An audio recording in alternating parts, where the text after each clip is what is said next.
านีวิทยุกระจายเสียงแห่งประเทศไทยจังหวัดลำปาง FM 97 เมกะเฮิรตซ์เสนอรายการธรรมะยามเช้า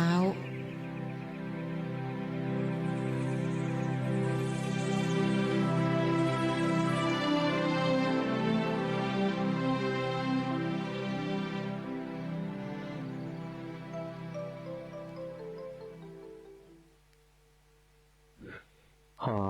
เจริญสุขสวัสดีกับบรรดา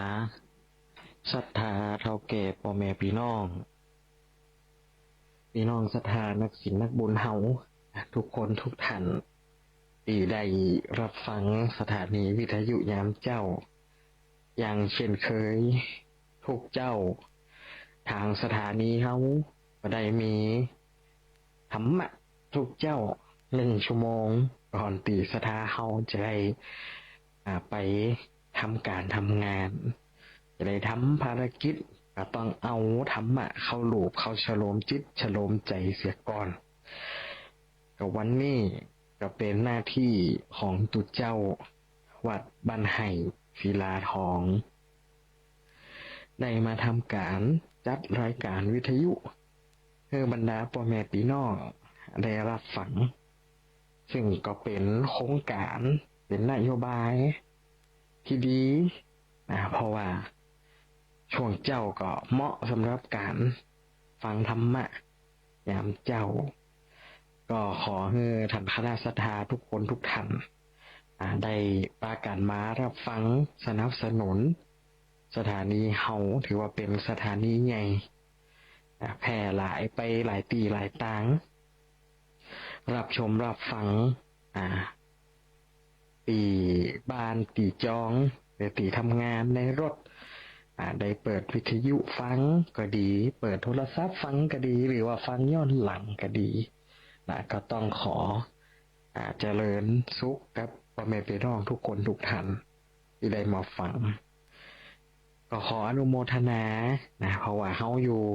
ด้วยกันเป็นกำลังใจให้กับพระสงฆ์องค์เจ้ามาก็หลายปีดีดักแล้วเนาะก็อาตมาเองก็ชื่นชมที่ต่างสถานีเฮาเนี่ยเห็นความสำคัญชงเจ้าก็เอาธรรมะฉโลมใจก่อนที่เฮาจะได้แยกย้ายไปทำงานภารกิจของไผมันนี่ก็ถือว่าเป็นเรื่องที่ดีเนาะท่านคณะศรัทธาเพราะว่าบางคนบางท่านก็บ่มีเวลาเนาะที่จะไปวัดไปวาบ่ได้มีเวลานักที่จะไปนั่งฟังธรรมก็เป็นวัยที่ต้องทำงานบางคนก็ทำงานอยู่ต่างตีต่างแดนบางคนก็ทำภารกิจติดธุรกิจส่วนตัวทำงานก็มามีโอกาสที่จะได้เข้าวัดเข้าวาทั้งนี้ทั้งนั้นสุดแท้แต่ท่านศรัทธาเฮาก็บ่ได้มีไผเนาะที่จะมาบังคับขู่เข็นก็อยู่ที่ความสมัครใจความเสียสละที่เขาจะได้กินได้ตามมีเวลาแค่ไหนมีกำลังทรัพย์แค่ไหนเขาก็ทุ่มเทไปตามนั่นมันจำเป็นต้องเดือดร้อนตัวเองการทำบุญก็คือการทำโดยความตีบ่เดือดร้อนตัวเองและเดือดร้อนคนอื่นอันนี้ก็จะยังให้เกิดบุญอานิสงส์ของบรรดาพ่อแม่พี่น้องทำศรัทธาเฮาวันนี้เนาะเพราะว่าหลายตีหลายต่างท่านศรัทธาเฮาเกิดลมฝนหลายปีหลายพื้นที่ก็ช่วงนี้มันเป็นช่วงเปลี่ยนฤดูเพราะว่าประเทศไทยเฮานั่นมี3ฤดูแต่รู้สึกว่าแต่ละวันก็จะเปลี่ยนไปตามฤดูกาลแต่มี3ฤดูในวันเดียวก็มีเฮาเอาแหน่เอานอนบ่ได้เนาะสถาเฮาก็เพราะว่าบรรยากาศของเฮารอบตัวเฮาสิ่งแวดล้อมรอบตัวมันเปลี่ยนแปลงไปหมดหมอกควันไฟป่าก็นักเกิดจากฝีมือมนุษย์ก็ดีเกิดจากภัยธรรมชาติก็ดีเนี่ยบนห้องว่าธรรมชาติลงโทษมันก็เลยส่งผลกระทบแต่ต่อผู้อาศัยในสังคมแวดล้อมของเขาเนี่ยคือธรรมชาติเนี่ยเริ่มที่จะมาลงโทษผู้ที่อยู่อาศัยเพราะเขาไปทำลายทรัพยากรทำลายสิ่งแวดล้อมนั่นครับช่วยกันอนุบำรุง ทรัพยากรสิ่งแวดล้อมไว้นะปลูกพักปลูกไม้ปลูกต้นไม้ใบหญ้าเปิดขอความร่วมมือหยุดเผานะก็กระทำตามนโยบายของรัฐบาลของท้องถิ่นเปิดรณรงค์ปลูกป่าก็ช่วยกันปลูกป่าอย่างนี้เป็นต้นเนาะถือว่ารักษาไว้ให้ลูกให้หลานคนรุ่นเก่ารุ่นหลังบางครั้งก็เขาบ่ได้รักษาคิดว่าจะคงอยู่ต่อไปอย่างซัดในการนำศรัทธาเขาบางสิ่งบางอย่างก็เริ่มจะห่างหายไปนะหมูนกหนูหูปีกอย่างก็เริ่มจะเสี่ยงไป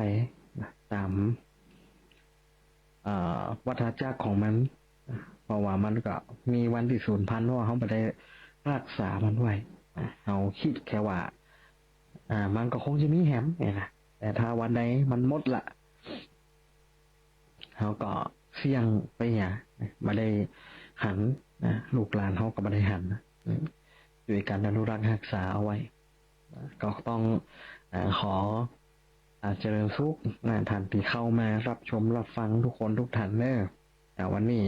ได้มาทำหน้าที่ปกติแล้วเขาก็มาทำหน้าที่2 ท่านด้วยกันแต่สมาธิภารกิจ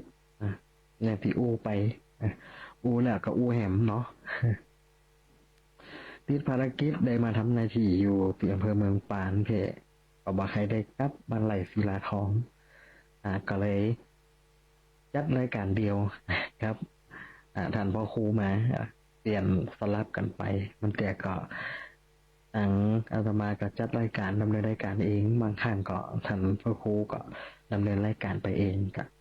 กำลังหาโอกาสเนาะจะได้กลับไปแหมครั้งหนึ่งไม่ออกรายการกูไปอู้เล่นอู้หัวกันแหมครั้งหนึ่งสันสถาเขาได้มาพบปะกันในวันนี้ต้องขออนุโมทนาเด้อเพราะว่าเขาได้ถือว่าเขามีบุญได้มาเจอกันถึงแม้ว่าจะไม่ได้หันหน้ากัน แต่ได้ยินเสียงก็ดีละเนาะเอายังมีบุญต่อกันอยู่นะวันใดก็ถ้าวันใดเสียงบุญหมดบุญไปก็อาจจะไม่ได้มาทำหน้าที่ตรงนี้อาจจะต้องเปลี่ยนหน้าที่ไปคนรุ่นใหม่ได้มาช่วยสืบสานต่อไปพระนักพัฒนาพระนักเทศรุ่นใหม่ได้มาฝึกมาลองเวที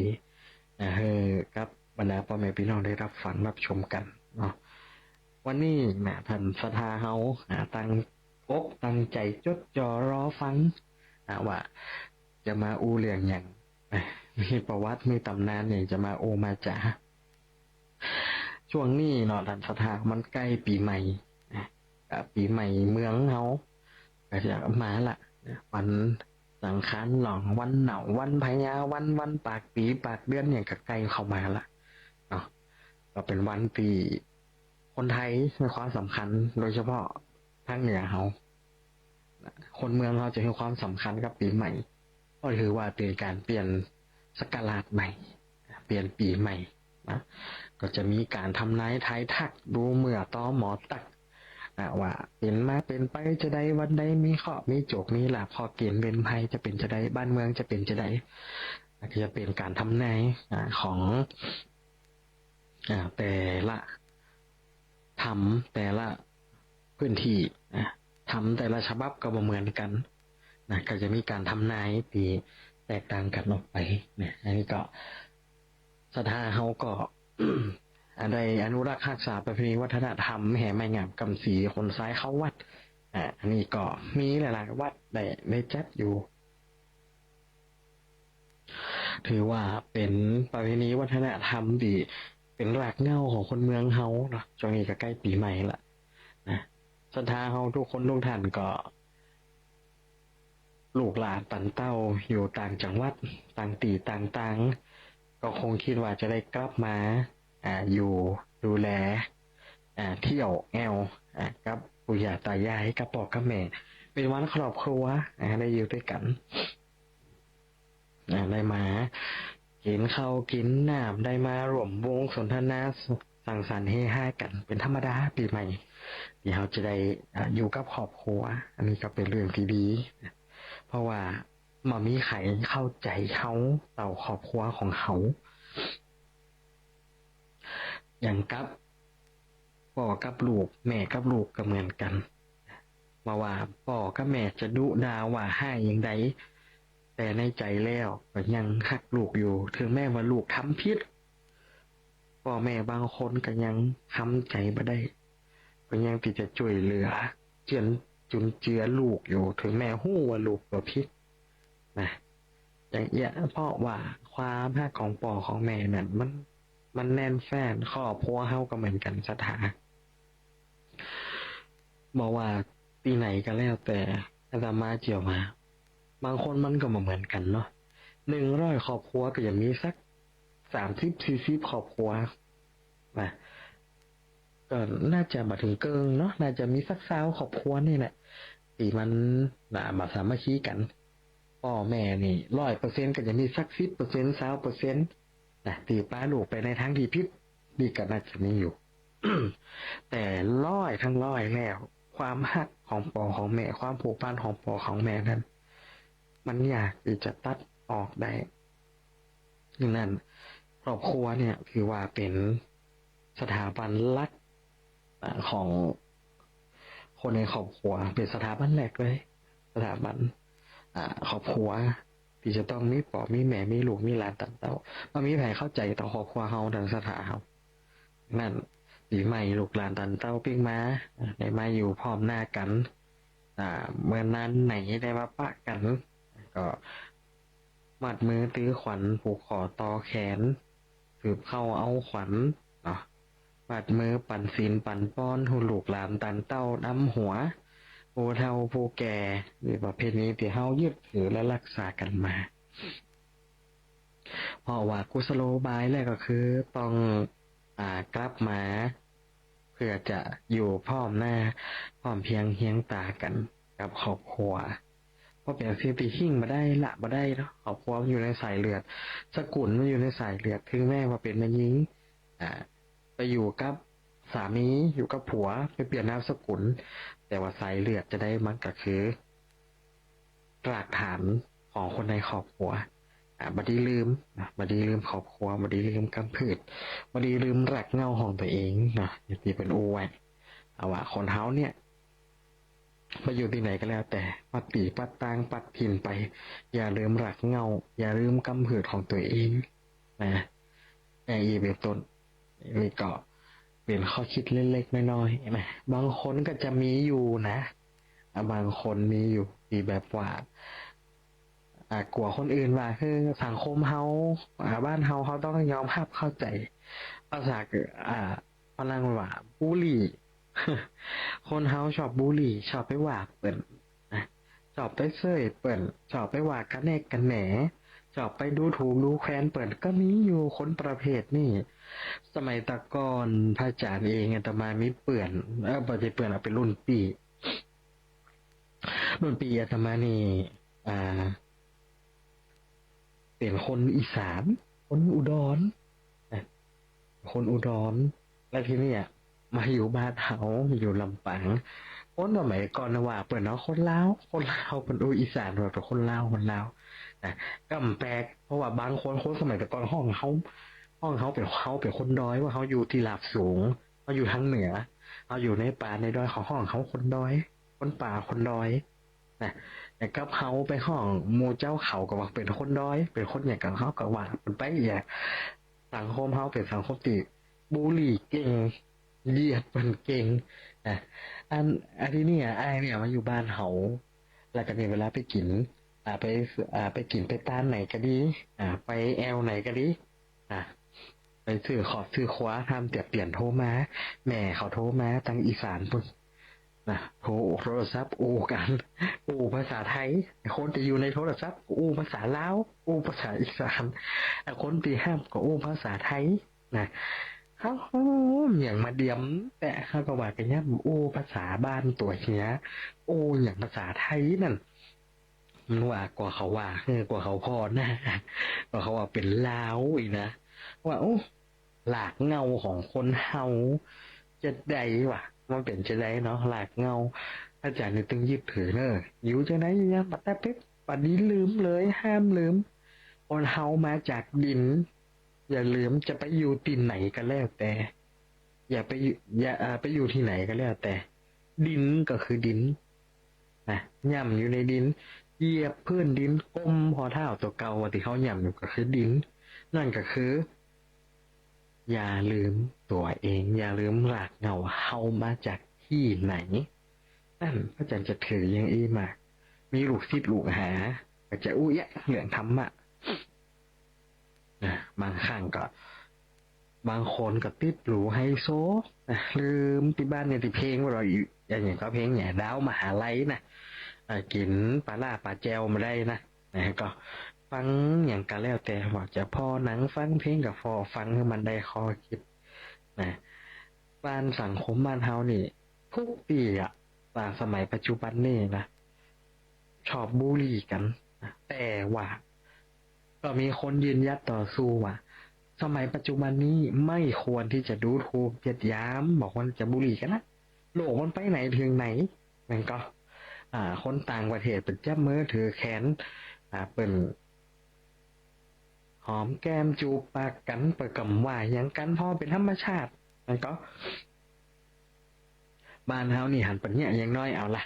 บินหน้าต่ำกันละจิบชูสีละ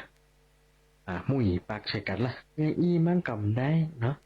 บุหรี่เปิ่นบ้านเฮาว่าเราขวัญเราขวัญดูถูกยัดย้ำเปิ่นบัดเนี้ยนั่นชีวิตของไผ่ของมันนะสิ่งที่เขาทำในเดือนทอดชีวิตทำตะไปยุ่งก็เปิดเป็นอย่างจะได้กันแล้วแต่มาเดือนทอดเขานะก็บัดต้องไปยุ่งก็เปิดสังคมเขาเป็นสังคมที่เปิดกว้างแม้แต่การเลือกทางเพศเป็นศูนย์ประเทศไทยเขาถือว่าเป็นประเทศที่มีความหลากหลายทางเพศเลือกที่จะเป็นได้สมรสก็ยังมีสมรสเท่าเทียมนะเป็นอย่างนี้นั่นก็สถาเฮายืนยัดต่อสู้กันมานะในเรื่องของการความเท่าเทียมทุกคนมีสิทธิเสรีภาพเท่าเทียมกันเฮายึดถือตรงเนี้ยดังนั้นเฮาเท่าเทียมกันหมดอย่าไปว่ากันอย่าไปบูลลี่กันอย่าไปดูถูกเหยียดหยามกันอยู่ชีวิตไผ่ชีวิตมันถ้าเปิดว่าเฮาก็เฮาก็ถึงบ่ดีถึงรู้สึกดีทางนี้ทางนั่นอยู่ที่ตัวเฮาตัวอย่าได้ไปยุ่งอย่าได้ไปก้าวไกลชีวิตของคนอื่นนะถ้าว่าเขาไม่ได้ชีวิตของเขาไม่ได้มามีผลกระทบต่อตัวเขาทันศรัทธาเขาทุกคนทุกท่านเรามีหน้าที่ของใครของมันก็กระทำไปของใครของมันอย่าได้กังวลเลยทำเพื่อเต็มร้อยทำเพื่อเต็มที่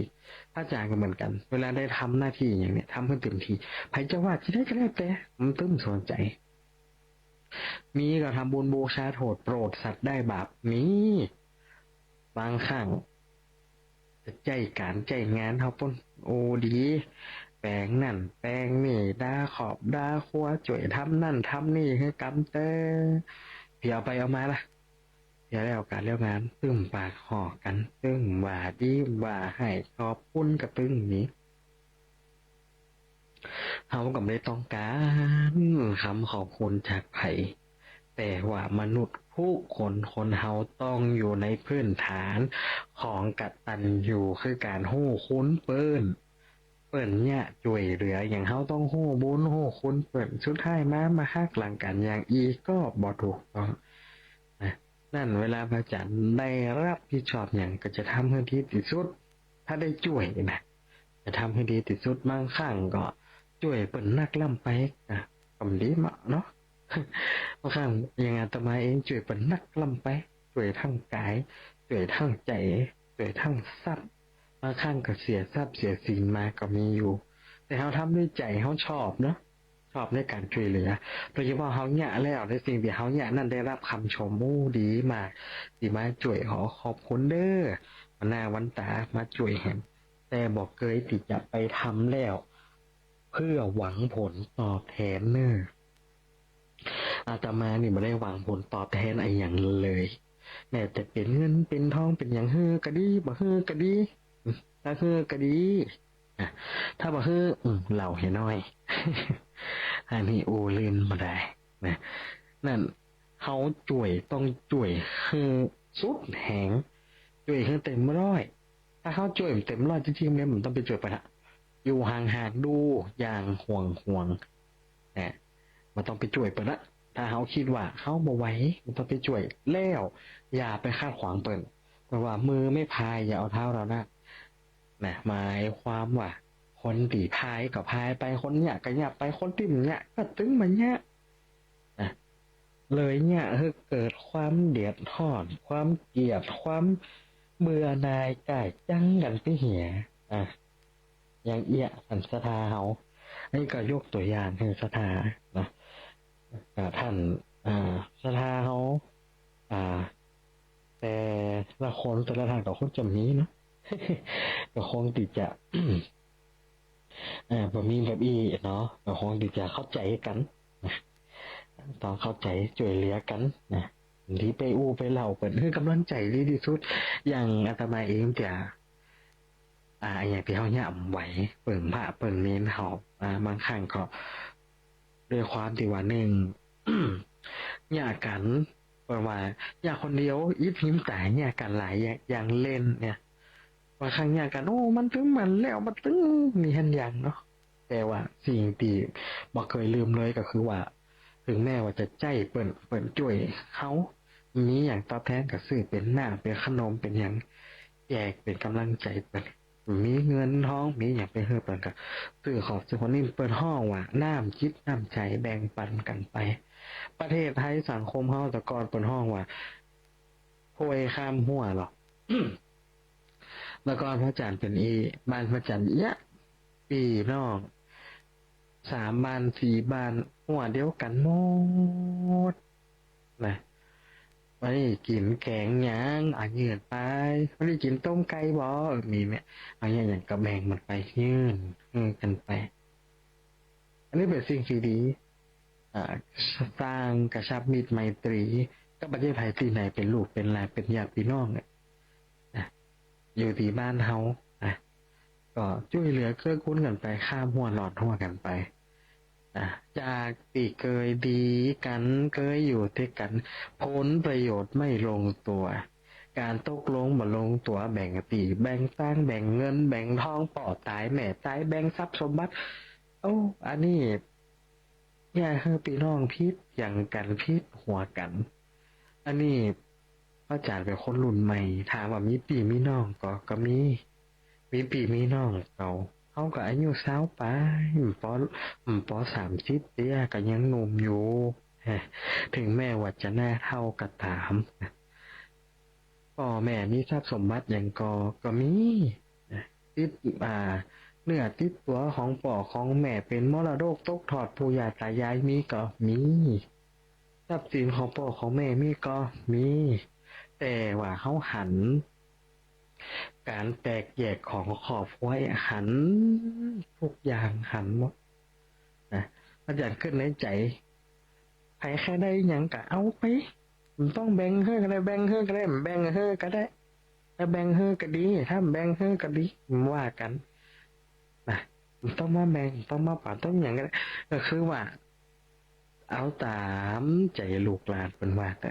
อาจารย์นี่ตึ้งเดือดร้อนรอดใจยังใจว่าเขาโป่งเขาไผ่วางนะเขาอยากจะเสียปีเสียนอกไม่อยากจะเสียขอบครัวเขาใครได้อย่างให้เขาเอาไปแต่วันใดเขามีเขาขอเปิ่งหรือต้องช่วยเหลือเขาได้นะเขามีนะ นั่นไปขอเปิ่งก็ต้องได้นะอันนี้คือคนเดียวแต่มันได้บอกไผ่เอาใจว่าปงวางปล่อยวางมาได้ปล่อยมาได้ปง กิเลสตัณหาทุกคนก็มีเหมือนกันหมดเพียงแต่จะระงับจะกดมันไว้จะใดจะทิ้งจะละมันจะใดแล้วแต่คนจะมองตั้งอาตมานี่มองอย่างเงี้ยว่าไม่อยากจะเสียขอบครัวไปเขามนุษย์เป็นมนุษย์ที่เป็นสัตว์สังคมนะไม่ได้เกิดมาอยู่คนเดียวหากินคนเดียวตายคนเดียวปัจจัยเนี่ยเขาเป็นมนุษย์สังคมเกิดมาแล้วต้องมีเปื่อนมีปี่มีน้องมีพ่อมีแม่แล้วก็ไปทำงานก็ต้องป้ายแหมสังคมหนึ่งไปทำงานแถมที่ก็ต้องป้ายแหมสังคมหนึ่ง สุดท้ายเขาเสียชีวิตคนในสังคมของเขานั่นจะมาร่วมแสดงความเสียใจกับเขาเพราะมนุษย์เป็นสัตว์สังคมอาตมาเองก็คิดว่าไม่อยากจะเสียพี่เสียน้องเพราะอาหารตัวอย่างมันเหม็นมากมายเหลือเกินใหม่ๆโอ้ยดีหมดพอผลประโยชน์บ่ลงตัวบ่ใจแค่เฉพาะครอบครัวหมู่เปี้ยนหมู่ฝูงก็เหมือนกันดังนั้นมันจะเสียใจมากที่สุดถ้าครอบครัวแตกแยกเปื่อนจางมันเป็นอย่างหาไม่ได้แต่ถ้าหากครอบครัวได้แตกแยกกันแล้วมันบ่แม้แต่จะเปิดว่าอย่างก็ผีเผาเงาเนี่ยมันเป็นถึงขั้นนี้นั่นอาตมาเนี่ยบ่ได้ยึดติดทรัพย์สมบัติของพ่อของแม่ของพี่ของน้องแต่จะฮืออูใดแต่มีความคิดเห็นจะเอาเจ้านั่นจะเอาเจ้านี่ใจว่าเขาเป็นตุ้เจ้าเขาพออย่างอีถึงแม่ว่าจะเสี่ยงบุญจะไม่ได้เป็นตุ้เจ้าอย่าสิคำตำพาและสิขาไปเปลี่ยนคนบ้านก็ตึมไปหลู่มรดกของปีของนอกแล้วแต่ปีแต่น้องผู้ใหญ่ตายายจะเอาเอาแบ่งเอาปันนะเพราะว่าเฮาอยากเสียปีเสียน้องเขาจะตัดขาดเฮาก่อนเป็นอย่างแต่เฮาได้ตัดขาดเป็นอันนี้พระอาจารย์มองอย่างนี้นะเพราะว่าเสียเปื่อนก็เสียไปเสียปีเสียน้องมันต้องเสียมได้ตายไปก็หวังจูงการเข้าปัจจาปากรรมจะไปโขดไปเกลียดกันเนี่ยยังตายไปก็ต้องไปป้ากันอย่างเก่าจะน้ำป้ากันเป็นอย่างตายไปก็ต้องไปป้ากันอย่างเก่ามันจะไปเกลียดมันจะไปเดือดร้อนร้อนใจปากคอกันกับต้องปากมันต้องอุ้มต้องจ้ามันต้องไปแจงจักหัดลูกอย่างอีเป็นต้นอันนี้คือสถาฟังคือสถาทุกคนทุกท่านได้เข้าใจนะแล้วก็สถาเฮาทุกคนเนี่ยคือว่ามีหน้าที่เหมือนกันทุกคนทางอาตมาก็มีหน้าที่ของตัวเองมีหน้าที่ในการทำงานขออภัยมีหน้าที่ในการเรียนและก็มีหน้าที่ในการทำงานบทบาทหน้าที่ของตัวเองได้รับการเป็นครูสอนก็ดี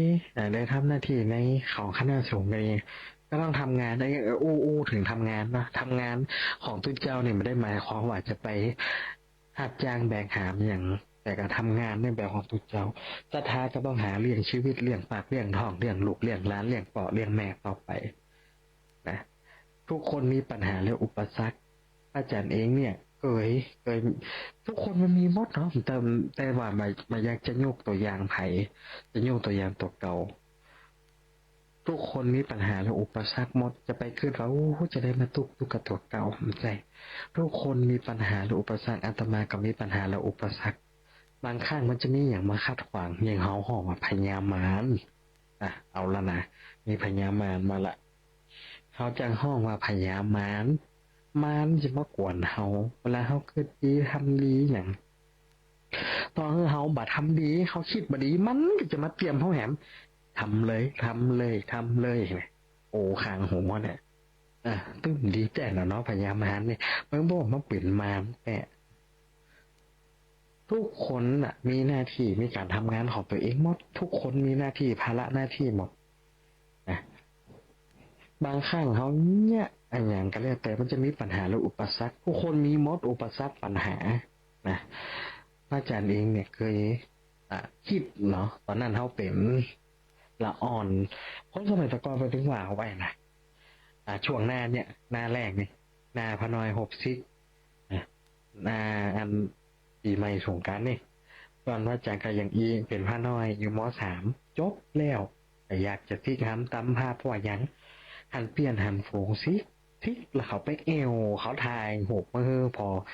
มาขับรถไก่วัดไก่บ้านเนี่ยฮะบ้านใต้เขาขันเป็นสีถ่าดีมวนก็อยากจะลาสิก็อยากจะสิขาลาเพจใจเนี่ยตึงเกิดแล้วนะสถาอยากจะลาสิขาถามว่ามีเงินก็มี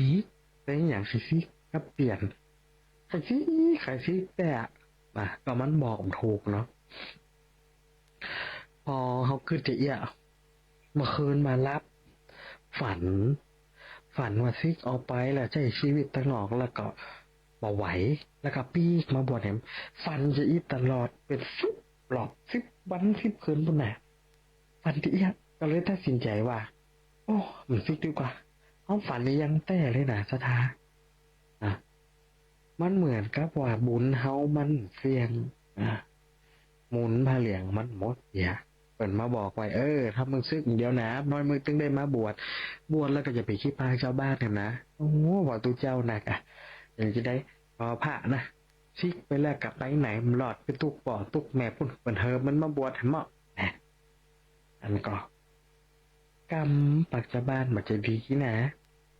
ก็เลยอยู่มาเป็นตึกเจ้าจนถึงทุกวันนี้ถ้าซิกไปเหมือนนั่นก็คงได้มานั่งอูทำเมื่อสถาฟังเนาะนี่ว่ายังว่าเฮามีบุญต่อกันนะแต่อนาคตเป็นสิ่งที่บ่สามารถที่จะทำนายได้เนาะแต่เป็นสิ่งที่มาแน่นอนขาดการไว้มาแน่นอนอู้ได้แต่ว่าอาจจะเกิดขึ้นก็ได้ไม่เกิดขึ้นก็ได้นะเพราะว่าคนเฮาบัดจากกันตอนตายก็จากกันตอนเป็นอย่างที่พระอาจารย์อาตมาได้อู้ไว้เนาะคนเฮาต้องมีพลัดมีพรากมีจากมีจรมีสรรเสริญก็ต้องมีนินทาโลกกระทำแปดบ่มีใครดีก้นได้ตะกี้ก็อู้ถึงพญามารบางคนอยากจะคิดจะทำอย่างนี้จะมีพญามารมาก่อนเปิ้นตึงว่าไว้ว่าจะคนเฮาอาจจะมีการเปลี่ยนแปลงชีวิตอันหยังก็แล้วแต่จะทำงานใหญ่กินใหญ่ต้านหลวงเปิ้นมาให้เจ้าของงานออกจากบ้านจากเงินตุเจ้าจะเป็กตุบวชพระเปิ้นฮือไปแอวเปิ้นฮืออยู่วัดจันทร์ศีลอยู่วัดนะไปหนุ่งขาวห่มขาวไปฝึกสวดไปฝึกกาวขานหนักสวดหนักหยังเพื่อไปฝึกปันศีลปันป้อนอยู่วัดปุ่นคนจะแต่งงานเปิ่นก็มาฮือออกจากบ้านจากจองมันมาดี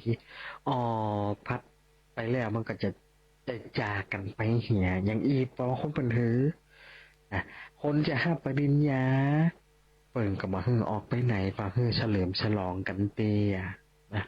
มันจะมีอันได้เจ็บได้เป็นเป็นว่าไว้อย่างอีก็พอบางคนเป็นลีอินดูจะแต่งงานวันพรุ่งนี้วันนี้อุบัติเหตุรถยนต์บางคนจะบวชตุบวชพระวันผูกวันนี้ไปแอวเกิดรถยนต์บางคนแห่พระแห่นาคแห่พระนาคเข้าวัดกำลังจะเข้าวัดกำลังจะเป็นพระเป็นเน้นอยู่หันแล้วถูกรถจนอย่างเอี้ยมันจะมีอันได้เจ็บได้เป็นพระห้องว่าเป็นมารนะพญามารอย่างที่ตุเจ้าเปิ่นเวลาเป็นสวดเบิกมันจะลบเบิกมันจะใส่กาพญามารชิงแต่นแก้วม้วนนะเป็นม้วนเป็นอูม้วนเป็นว่าใส่กาใส่อย่างม้วนโดยเฉพาะตุเจ้าหนึ่งวัดบ้านไห่นี่นะเพราะว่าเสียงจัดหมดนะเขากับอัลลามเก่า อันนี้อูเลนมาได้เปิ่นว่าไว้ว่าตุเจ้ากาที่เปิ่นว่าเนี่ยตุเจ้าเปิ่นว่าคันเนี่ยกาพญามารชิงแต่นแก้วมันจะมีเนื้อหาสาระใจความมันท่านว่าพญามารเนี่ยมันมีความโหดความเกลียดพระพุทธเจ้าเพราะว่าพญามารเนี่ยสักวันหนึ่งจะได้เป็นพระปัจเจกพุทธเจ้าจะได้มาเป็นพุทธเจ้าในภายภาคหน้าสวยแต่ว่าพระพุทธเจ้านั้นมาเกิดก่อนและจะได้ตรัสรู้ก่อนไม่อยากจะให้พระพุทธเจ้าเขาได้ตรัสรู้เลยทำทุกวิถีทางให้พระพุทธเจ้าเสียสัจจะหมายความว่าพระพุทธเจ้าได้อธิษฐานเปื้อนเก้าโพว่าถ้าเฮามาได้บรรลุอนุตตรสัมมาสัมโพธิญาณเฮาจะบรรลุจากที่นี้อันนี้คือสัจจะวาจาได้ลั่นอธิษฐานเอาไว้พญามารโหพระพุทธเจ้าตั้งสัจจะอธิษฐานว่าตอนนี้พระพุทธเจ้ายังไม่ได้บรรลุยังมาได้บรรลุธรรมมาได้ดวงตาครับเนี่ยจริงลูกจะกินได้เขาจะต้องย่างให้พระพุทธเจ้าเสียสัจจะคือลูก ออกจากเต็นบัลลังก์นี่เมื่อเสียสัจจะเสร็จการบำเพ็ญเพียรมาก็จะเป็นพุทธเจ้ากล่อมมีประโยชน์จะทำทุกวิถีทางที่คือพระพุทธเจ้าเขาเนี่ยเสียสัจจะคือลูกหนีออกจากแผ่นธรรมะบัลลังก์ที่เป็นอธิษฐานไว้พญามารก็สร้างเรื่องเอาเจ้าพวกเจ้าหมูมาสิงสาราสัตว์มาข่มเหงเต่งเต็กพระพุทธเจ้าเขาทุกสิ่งทุกอย่างแล้วก็สามารถที่จะทำลายพระพุทธเจ้าได้ด้วยบุญญาบารมีที่ได้สั่งสมมาเป็นหลายภพหลายชาติพญามารก็บอกว่าท่านฮู้ก็ว่าญาติพี่น้องเสนาอำมาตย์หมู่สัตว์ในป่าในดงหมู่ข้าทาสบริวารทหารข้าพเจ้าเป็นพยานได้ว่าแท่นแก้วนี่เป็นของเขาท่านจงลูกหนีไปไงแล้วถามพระเจ้าว่าพยานเขามีเป็นร้อยเป็นพันเป็นหมื่นพยานของท่านมีก่อพระเจ้าว่ามีพยานของเขามีแต่ว่าแม่ธรณีเนี่ยคือจะมาเปลี่ยนสักขีพยานให้เขาได้เพราะว่าบัลลังก์นี่เกิดได้จากบุญญาบารมีของเปิ่นที่เป็นได้สั่งสมมาแม่ธรณีก็ขึ้นมาเอาหลักฐานมาให้พอคือบีบมวยผมน้ำหยาดไหมต้านที่พุทธเจ้าเขาได้หยาดน้ำไหมตานมาบิดมวยผมล่างหมู่พญามารปุ่นลิ้วหายไปปุ่นนะด้วยปุญญาบารมีอย่างอี้เป็นต้นนำสดาเขาคนเฮาก็เรียกแต่เนี่ยอย่างก็เรียกแต่มันต้องมีมารมาปวนจะเนี่ยอย่างชื่อหวยมันได้โอ้ตัวเข้ามดแต่มันปีนซ้ายปีนขวามันได้มันซับตำแหน่งกับนะหมานตัวนี้มันจะได้เป็นลำเป็นเหลืออยู่นะ บางคนก็ตั้งใจไว้อยากจะทำอย่างเช่นอย่างกับบางครั้งก็พอลงมือทำแล้วใจมันบัดตั้งมันมีอันมากผลเนาะอีก็มีนะเพราะว่าทุกคนน่ะศรัทธาเขามันอยู่ติดใจอย่างติดเป็นอุไว้ว่าจิตเป็นนายกายเป็นบ่าวจิตสั่งกายกระทำจิตใจของเขาเป็นนายนะเขาจะทำหรือบ่ทำมันอยู่ที่ใจของเขาสั่งถ้าใจเขาเข้มแข็งเลยฝึกฝนเลยเข้มแข็งเลยแน่อันเนี้ยมันจะต่อสู้กับใจเขาที่ทางเสื่อมได้คนเขามีสองใจนะสองใจไม่หมายเขามว่าจะมันจะแบบเป็นคนหลายใจนะใจของคนเขาแบ่งเกิงเลยอันหนึ่งนี่เป็นขาวอันหนึ่งเป็นดำอาตมาเกิดอย่างนี้พอมาข้างเขาจะง่ายอย่างมันจะมีหัวคิดแบบหนึ่งไหมแต่เนี่ยมันผูกกันเนี่ยมันกับจุ้งเขาขี้ข้านไม่เหี่ยนะเป็นจะอีนะฮะกองเขาจะง่ายอย่างเนี่ยเตี่ยห่อนผูกกันมันขึ้นมาเขาเนี่ยเตี่ยกันเนี่ยผูกกันมันจะมีครับมาอีน่ะทาเอาหวยก็เจ้าเลขนี่ไงเหมาอ่ะไปมาเหมาแรงออกหมูเอาเห็นไหมล่ะนั่นก็มันมีอันอย่างนะที่มันจะมากวนเฮาหนาอันเนี้ยเพื่อนห้องว่าพยายามหันสิสถาหว่างแม้มันจะมากวนเฮาคนเฮานี่มันมีสองอย่างมันมีด้านมืดและด้านขาวด้านสว่างดังนั้นไอ้อย่างมันจะมาควบคุมเขาอย่างเตียบมูตีขังมันเป็นตัวของตัวเองจิตใจด้านมืดทั้งจิตใจเบื้องลึกของมันเริ่มสำแดงออกมาเพราะว่าเกิดความคุ้มขังบางคนตาบ้าแตกเสียสติเนี่ยเป็นอย่างเงี้ยอันสถาเขาถ้าเขาไม่ได้รับการฝึกฝนจิตใจนั่งสมาธินั่งรับแต่ไม่ต้องไปวัดไปว้าไม่ต้องก็ได้บางคนมีเวลาไปวัดเนาะเอาไม่ไปวัดไม่ได้นั่งสมาธิเป็นอย่างอยู่กับบ้านประจำเป็นอยู่ที่ไหนก็แล้วแต่ขอให้ได้สมาธินั่งดูลมหายใจเข้าออกนั่งรับตาขึ้นเหลี่ยมออกมันต้องไปเครียดยาเครียดเพราะว่ามันตันแล้วมันตื่นตันหมดมันตันอกตันใจมันตันผิงหมดสตาเขาเปิ่งไผ่กับได้เปิ่งปีเจ็บต่อเปิ่งนอกเจ็บมันเปิ่งไผ่ได้แล้วนั่งรับตาท่านนึกคิดเนี่ยก็ทำใจให้สงบทำใจให้สบาย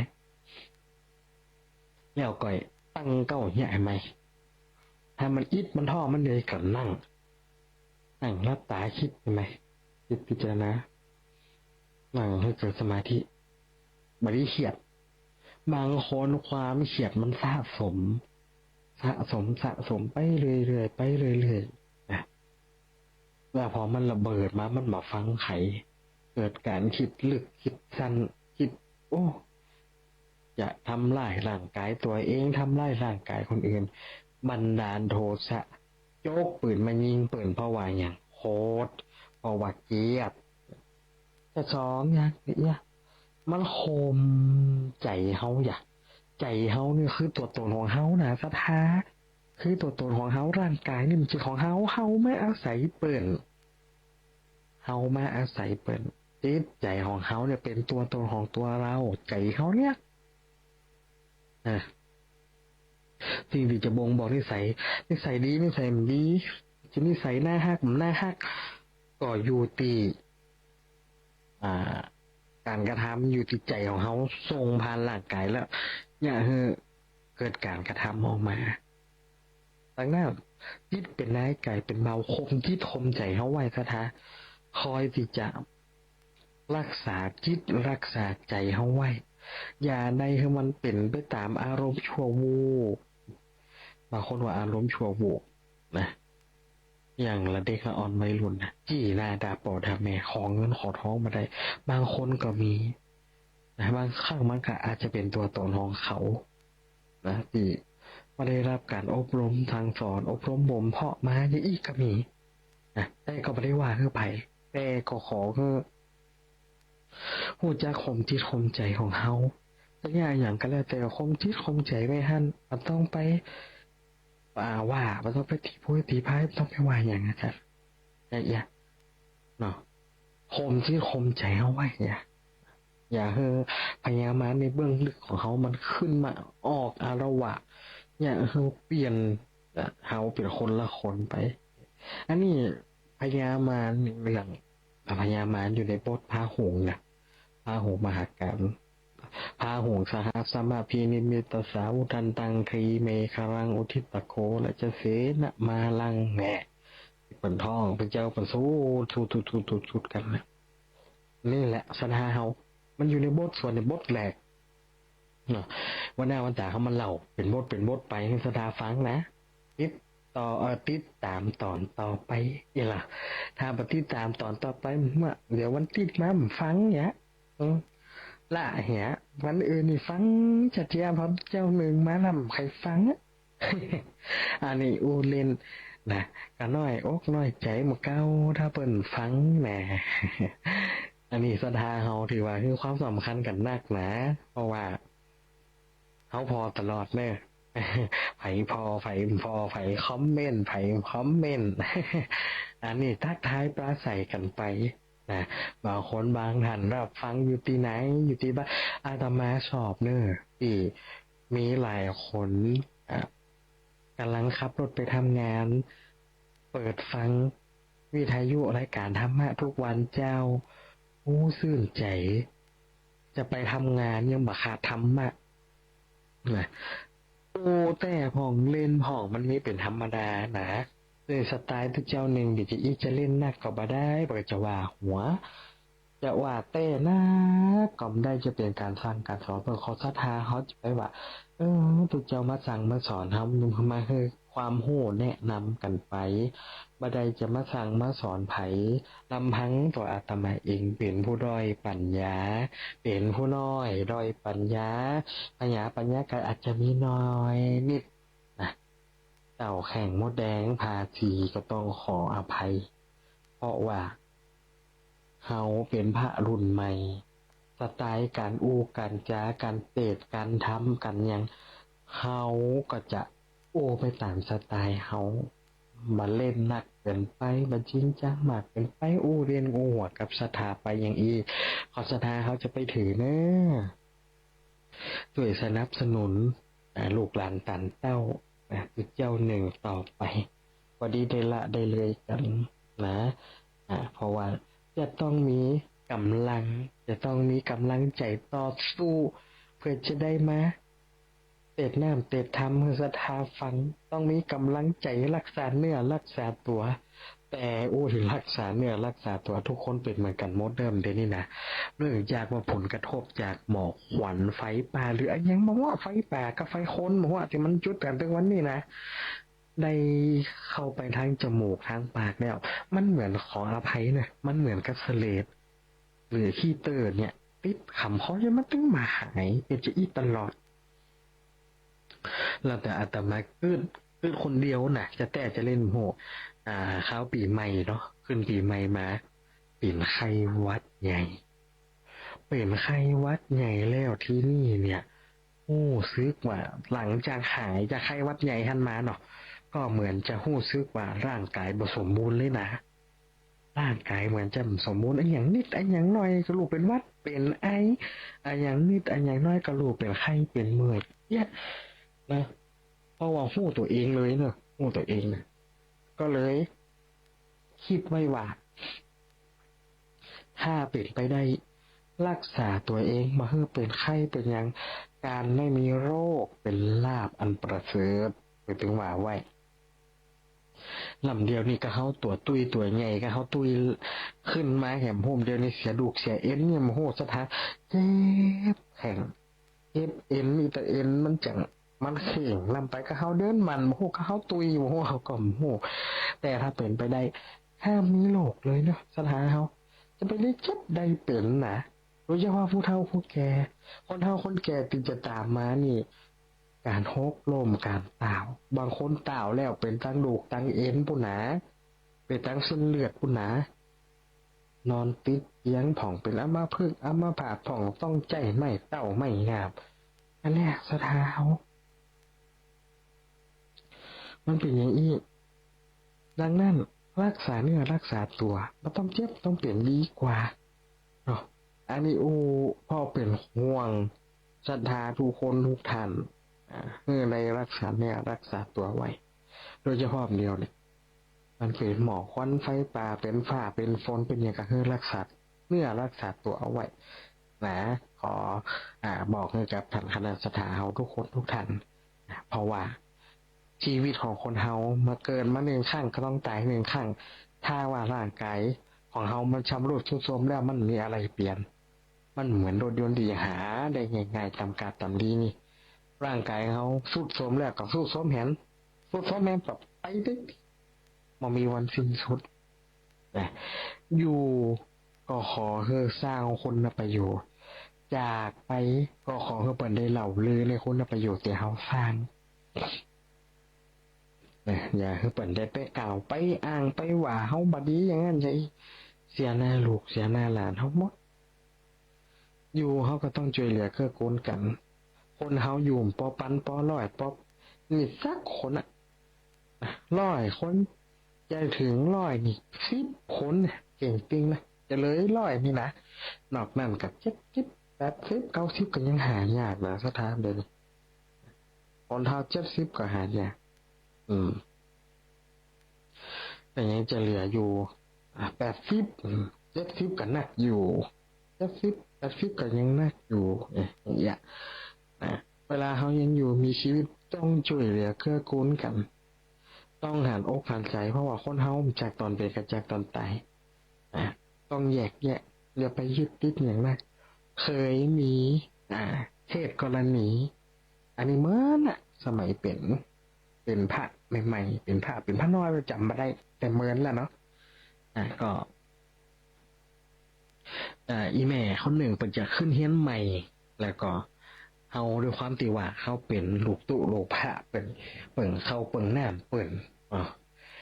ก็ไปช่วยเปิ่งพอตกแต่งแปลงด้าเพราะว่าในหมู่บ้านเนี่ยก็มีศพเหมือนกันแต่เป็นศพคนเฒ่าแล้วคนเฒ่านั่นโอ้ดีลูกหลานเปิ่งก็ดีช่วยกันช่วยงานอย่างนี้มั้งแล้วที่นี่เนี่ยเปิ่นสวดศพเมื่อคืนแล้วก็บ้านแม่อุ้ยเนี่ยเปิ่นดาแม่อุ้ยวันนี้นะเลยมาก็ไปช่วยเป็นไปช่วยเป็นพอสถานที่จัดตั้งเพราะว่าแบ่งเบาภาระตั้งปอนามว่าปอนามก็ไปยุ่งกับงานศพเจ้าก็เลยมาช่วยเป็น มาดูสถานที่หลัดแล้วแล้วก็จ้าสถานดีอย่างเรียบร้อยเนี่ยได้สัก6 โมงไปบอกอุ้ยอันเฮาไปอันช่วยเป็นบ้านซบบ่เนี่ยดอกไม้เป็นตองเป็นหยังบ้านอีแม่เหลือเฮาไปหอมเปิ่นเหียบ่อย่ามืดเฮาก็ไปเป็นเจ้าภาพเหียเพราะว่าวันนี้วัดเฮาเป็นเจ้าภาพบ้านเฮาเป็นเจ้าภาพเป็นผู้เฒ่าผู้แก่บ้านเฮาไปบ่เอาเข้าเอาของไปหอมเหีย ไอ้อุ้ยก็ว่าติ้งจะไปเพราะวันผูกไปได้ไปนี่แหละวันผูกเขาได้ไปเขาจะไปวันนี้ลูกหลานเป็นลูกตั้งใดมาบอกโอ้โธเอ๊ะอะมาอันเอ๊ะปัดใส่อันไม่หลวงก็ว่ามันจะเอ๊ะใส่เฮากับมั่วนะเอ๊ะใส่ไม่หลวงไปอย่างยังมาโหกาละหน้าที่ ตัวจะซื้อจะตามวันเกิดวันผูกไปงานหรือว่าโมงคลไปงานขาวดำพอดียังเสื่อมแหมไม่หลวงเดี๋ยวไปว่าอันอีกหน่อยไปเอาครัวไปหอมเปิดกระต่ออายุเขากาเปิดเกิดจะอีกเนี่ยไปเลยแต่ตัวเจ้าจะไปกันยังไปมาจวนเปิดไปยังว่าบัดใจปีอัน เอาหัวไปหายไปหอมเปิดห้องมาได้ใจอย่างแล้วเราไม่เรากับซื้อมันนักล่ำไปกับไปหอมซบเปิ่นคนบ้านเดียวกันเปิ่นก็มีจิตอาสามาช่วยเหลือเกื้อกูลเฮาบ้านปีบ้านนอกกันมาไปมาต้องไปอีแม่มาต้องไปแหมว่าเฮางานชอบงานซากตัวอยู่ซื้อจะตาวันพรุ่งนี้ว่าถืออย่างเป็นลำเปลียอู้ในใจถ้าไปอ่ะ ถ้าไปกับตามาน่ะลูกหลานก็ยังมาอู้ดีๆกับคนเฒ่าคนแก่ถ้าไปเล่มตามานะอยู่บ้านเขามาช่วยประดาเข้าด้าหน้ามันน่ะเลยเดี๋ยวเป็นยาครบยากินให้เริ่มตาปีกบ้านนะโอ้ยว่าแม่หลวงว่าแม่ตัวเก่านี่มาถูกเขากันเลยลุมมาดีอ่ะก็เลยว่าอ่านวันผูกเฮากับมาม่าเตะทำเฮากับมาม่าสวดเฮือ เอาล่ะโอ้ยังแม้ว่าแต่อีก็โคตรว่าคือเฮามันได้โคตรเพราะว่าวันนี้เขาจะไปงานศพเขาจะไปเตะทำศพเขาจะไปสวดศพแล้ววันพุ่งนี่ทุกเจ้าที่สวดศพเมื่อคืนเนี่ยจะมาสวดขึ้นเฮียนใหม่สวดสืบชะตาให้แม่หลวงมันเป็นอวะมงคลว่ะมันก็ดีเขากล้าฮะของพวกเขาก็ถัดจะมาเพราะวันนี้เขาไปบ้านศพ นักปิงเอาก็ยกตัวอย่างนะครับจะไปเกิดจะนี่คนเฮาตายไปแล้วมาเกี่ยวกับผู้อยู่เกี่ยวกับผู้เป็นคนตายไปแล้วมันจะหู้เลี้ยงหู้ล้างสักอย่างเป็นจะแปลงปราสาทปราซอยจะเอาอย่างประดับประดาหรือปัดแยะอย่างมันมีทางหู้ตายไปแล้วก็ตายไปแล้วไม่ได้เกี่ยวโยงอย่างกับคนอยู่นะคนที่มันตายไปกับป้นไปแล้วคนอยู่ที่ต้องจัดการจัดงานจัดทรงสการตามขาเบอร์ปอแม่มันจะได้เสื่อมมาแผ่วลูกแผ่วลันว่าปอมันตายแม่มันตายเดี๋ยวมันก็หมอมวนโอ้มวนใจเนี่ยมันจะเป็นจะอันจะเอียมันใช่คนเฮาต้องแยกแยะนะสถาคำว่ามีน้ำใจไมตรีคำว่าบุญนี่มันมีที่ต่ำที่สูงมันมีแบ่งภาคแบ่งพวกมันมีว่าควรที่จะทำกับคนไหนควรที่จะทำกับคนไหนคำว่าบุญนี่แหละมันทำได้ทุกคนทำได้ทุกที่ทำได้ทุกสถานที่แม่แต่เป็นกรรมเกิดว่าจะเนี่ยจะนี่เยอะเป็นบุญเป็นกุศลแล้วบ่ต้องกระทำก็ได้แค่คิดก็เป็นกุศลแล้วนี่แหละคือบุญมาได้อยู่ที่ว่ามันเป็นบาปมันเป็นเนี่ยดวงชะตาตกดวงซวยดวงอย่างมันจะแค่นั้นพอคิดวิเคราะห์แยกแยะกันให้ใหม่อย่าได้เอาไปเหมารวมบางคนเหมารวมไปงานจบงานฉากมันผูกเขาจะมีงานมงคลของเขาเป็นยุ่งเข้าไปมันนี้คือจะอันนี้คือการปฏิเสธบุญ คืออยากให้จิตใจของคนเฮาคุณมัวหมนเศร้าถึงแม้วันพรุ่งนี้จะมีงานใหญ่งานบุญใหญ่สำหรับตัวเก่าวันนี้จิตใจเศร้าแล้วจะเนี่ยจะได้แล้วนั่นอย่าเศร้าอย่าโศกอย่าอย่างต่อไปก็คือบ่ไปบ่ต้องอู้ไปก็คือไปบ่ไปก็คือบ่ไปบ่ต้องมาอู้เนี่ยมันอาจจะเป็นการละเมิดศีลการกระทำทางวาจาเนี่ยก็คือการอูสอดเสียดอูปดหมดเฮ็ดอูสิ่งเพ้อเจ้อไร้สาระอย่างเงี้ยอันนี้ก็ขอให้ศรัทธาเฮาได้เอาไปคิดเอาไปแยกกันเอาเองเพราะบางครั้งเฮาอาจจะเผลออูไปไม่ได้ยับยั้งไม่ได้ชั่งใจชั่งคิดอย่างเอียเป็นต้นก็ต้องแจ้งให้ศรัทธาทุกคนทุกท่านได้รับทราบได้รับทราบได้รับรู้เพราะว่าปัจจุบันนี้เนี่ยทุกคนเนี่ยเริ่มจะจิตใจของคนเฮาก็เริ่มจะสั้นลงเริ่มจะหินลงละดูจากข่าวไหมก็ขอใจสถานที่ขอเดินกายลัดท่านน้อยเดียวได้ตีเปิดมุกเปิดฟันเปิดขอน้ำปลาขอกะปิน้อยเอามาใส่ข้าวใส่น้ำใส่แกงก็ดาเปิดเดือดเปิดอย่างนี้เป็นต้นจิตใจของคนเฮานั่นมันหินลงด้านนั้นสถานเหมือนกันขับรถขับลาพอเนี่ยพอตายไปปาดหน้าเปิดด้วยติมได้ตั้งใจก็ดีไปมิ่งหัวมิ่งตาเขาจกปืนยิงก็มีนะอันนี้ก็จิตใจของคนเฮามันหินลงดังนั้นสถานเฮายิ่งอูไปมันก็จะเริ่มหมดเวลาไปก็ต้องขอฝากข้อคิดไว้แต่วันนี้เขาอู้เรื่องบทพาหงไว้บทแหลกนะวันหน้าเขาจะมาเอาบท2บท3บท4บท5ต่อไปถ้าเป็นเจ้าหนึ่งมาทับนะ มาทำหน้าที่จะอู้ต่อไปนั่นขอบอกขอบใจทางสถานที่ได้รับฟังสถานีวิทยุยามเช้าในวันนี้บุญใดกุศลใดที่เกิดจากการฝังก็ขอให้บุญทั้งหลายเหล่านั้นสำเร็จแก่ศรัทธาญาติโยมอันใดที่มันดีก็ขอนำไปใจอันใดที่มันบ่ดีที่มันเป็นอู้เล่นอู้หัวก็คือเก็บเอาไว้บันเทิงใจก็ขออนุโมทนาครับทุกคนทุกท่านที่ได้รับฟังสถานีวิทยุยามเจ้าในวันนี้เด้อขอเจริญพร